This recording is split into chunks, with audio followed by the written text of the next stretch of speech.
Di video kali ini saya mau buat serundeng daging sapi, bumbunya tanpa ditumis. Yuk, mari kita buat. Saya punya 500 gram daging sapi, sudah saya potong-potong dan dicuci bersih. Selanjutnya kita tinggal buat bumbu halusnya dulu. Bawang putih, ketumbar yang sudah disangrai, ada gula kelapa atau gula merah, saya pakai 2 keping disisir.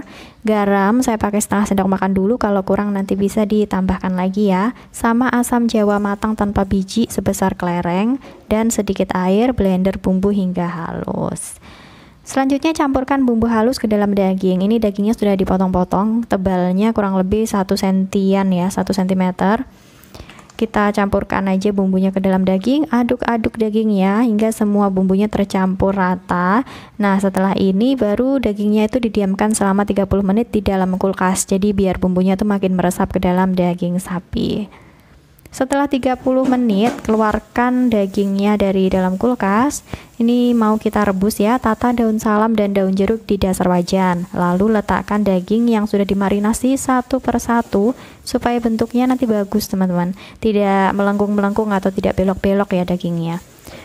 Nah, kalau setelah semuanya ditata seperti ini, tambahkan air secukupnya. Jadi sisa bumbu yang masih ada di dalam panci itu mau saya tambahkan air, dan nanti airnya saya buat rebus daging hingga empuk. Tips lagi untuk rebus daging, jangan sering diaduk ya teman-teman. Kalau mau dagingnya itu tetap lurus-lurus, nggak melengkung-melengkung gitu ya, itu dagingnya harus ditunggu sampai dia benar-benar mendidih dulu, sampai set, baru nanti diaduk boleh. Jadi dagingnya nanti tetap lurus-lurus atau hasilnya lebih bagus. Kita rebus aja dagingnya sampai benar-benar empuk. Kalau misalnya airnya sudah menyusut tapi dagingnya masih alot, bisa ditambahkan air lagi ya teman-teman. Nah, ini bumbunya memang sengaja nggak ditumis, jadi resep serundeng saya ini bumbunya tanpa ditumis ya.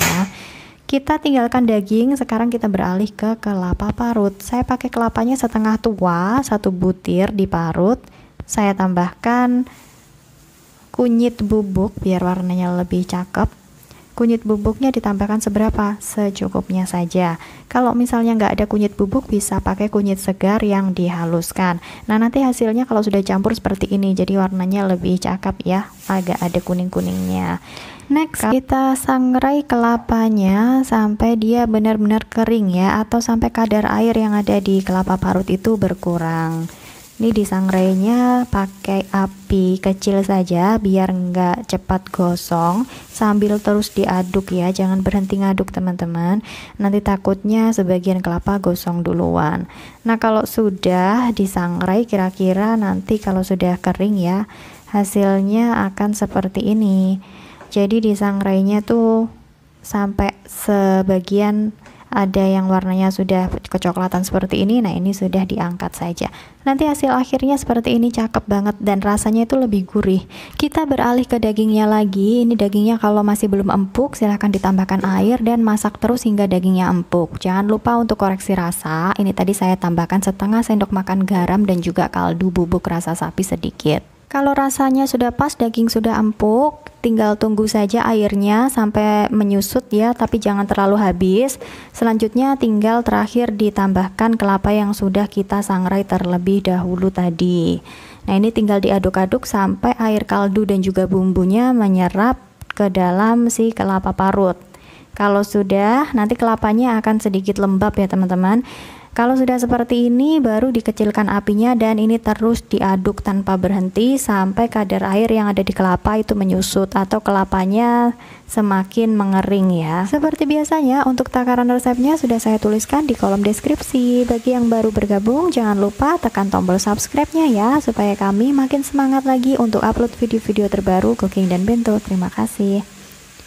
Nah, kalau sudah menyusut seperti ini, jadi kelapanya sudah mulai kering seperti ini, tinggal dimatikan apinya dan siap disajikan. Nah, serundeng ini juga tahan lama ya, awet, bisa disimpan di dalam kulkas dan juga bisa disimpan di dalam freezer. Kalau disimpan di freezer awetnya lebih lama.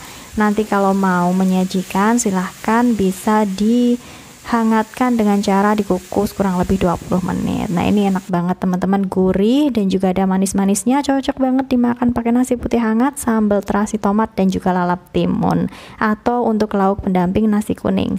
Sekian video kita kali ini, terima kasih telah menonton, see you in the next video, bye bye.